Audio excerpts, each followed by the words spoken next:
The very last thing that I want to talk about is this idea that Bristol is brave for what it is that she's doing, and I've already mentioned it a little bit. And I'm not saying that she's not brave in any way whatsoever. She's very brave because if I were her, I'm pretty sure I would just probably run away somewhere. I mean, how could you handle this kind of thing? But you would just do it because you had to do it, and you would just be brave about it. And she is very brave. However, the Republican Party insists that she is brave because she's keeping this child and because she's going to marry the father of this child, and that just proves the integrity of her mother and the party in general. Well, maybe. Uh, I'll give you maybe, but she's under very public pressure. She's under national pressure to uphold again the ideals of a socially conservative party who can't even conform to their own rules.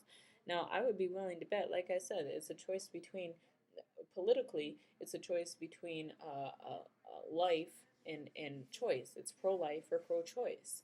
That's the choice that you get. You apparently can't have anything in between, uh, but whatever. Now, if she's pro-life because she has to be, whether or not it conforms to her beliefs or not, if she's having this life, that means she didn't have a choice. Okay, that means she didn't have a choice on abortion because again, her mother is pro-life, whether it means that you were raped or you were a victim of incest. Now, I very seriously wonder how would she feel if her daughter was 12 years old and she was raped. Would you still want your daughter having that child? Would you still make her go through that kind of that's a very horrible experience to know that to first of all go through the traumatization of being raped, and to secondly have to have that child and raise that child with the memory that it was made in a very violent situation that you didn't have any control over. I mean, that's really sick. That's keeping women down. I don't know what kind of woman could say that you just don't have a choice about whether or not you're going to raise a child. That's very sick and wrong, if you ask me. But so they're saying she's brave because they're making her do something that she might not necessarily do if she had more of a choice in it, and that's all a reason to support Governor Palin as the VP. But what they don't mention is again, go ahead and look it up. The basics of social conservatism that that that you should believe in abstinence, that you should practice abstinence, that you should not give in to the very natural feelings and hormonal changes that everybody goes through as a young person. Everybody goes through that, and to say that you are sick or that you're wrong or that you're going to go to hell because you experience the same thing that everybody experiences, I mean, that's not just demoralizing, that's fucking you up in the head. That's just not right.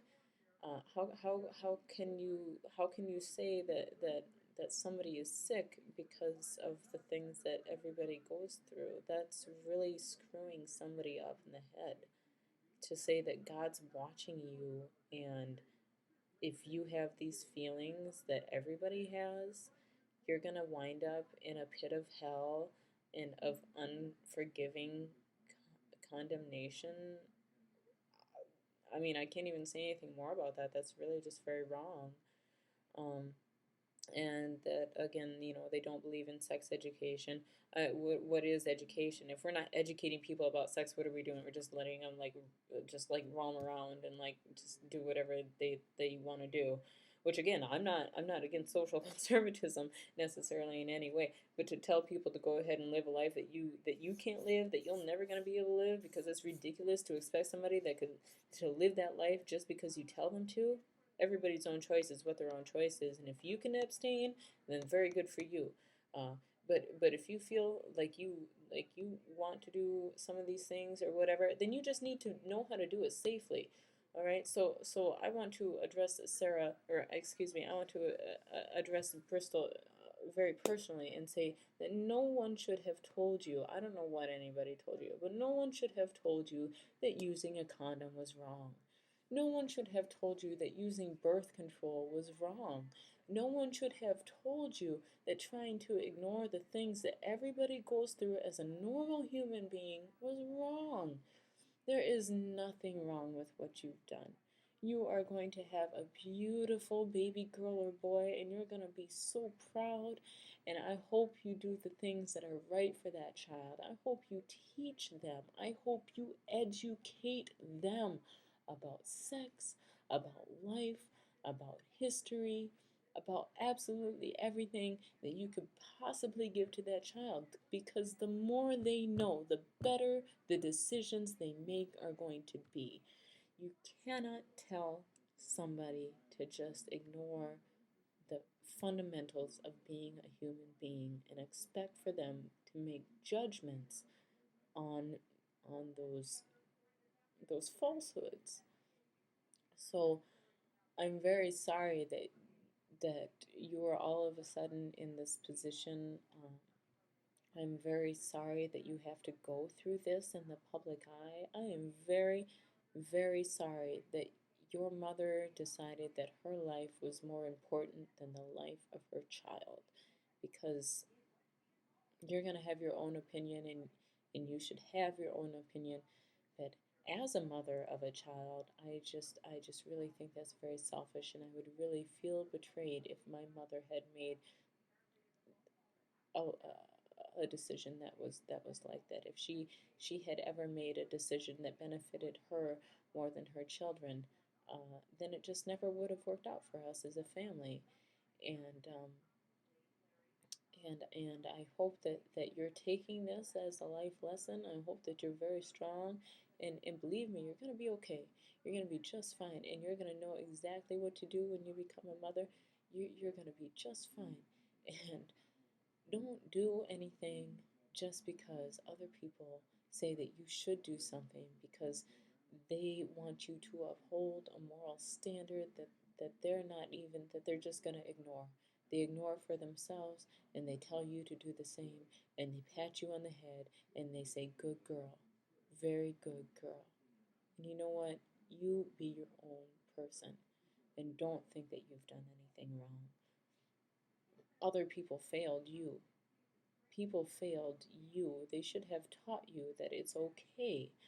If you want to engage in sexual activity, it's okay, but make sure you protect yourself. Someone should have educated you and the people you were going to school with that it is not wrong to have the feelings that every normal person has. Again, I'm very sorry that you're going through this. I'm very sorry that everybody knows about this, that all of a sudden your private life is in front of everybody. I cannot express my sympathy enough, but just know that you're going to be a good mother. You're going to be just fine no matter what happens. You just do what you know is right for you, and you're going to be just fine. And to everybody else, educate yourself. Educate yourself, because that's what this is all about. This is all about education. This is all about being an independent thinker, a critical thinker, knowing what is right for you and knowing that it's right for you because you've done your homework. You can't just take things for granted because other people tell you that that's the way that things are. You can't just say that my party says this, so that's what I'm going to do.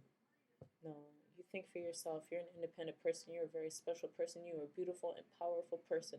And you can be and do anything that you want to do. But you need to do it responsibly. You need to do it with some education behind you. You need to know what it is that you're doing and why it is that you're doing it. And if you do that, you're just gonna be just fine. So, again, Bristol, I'm sorry, but please raise your kid with a little more common sense than some of the people who raised you had. And good luck to you.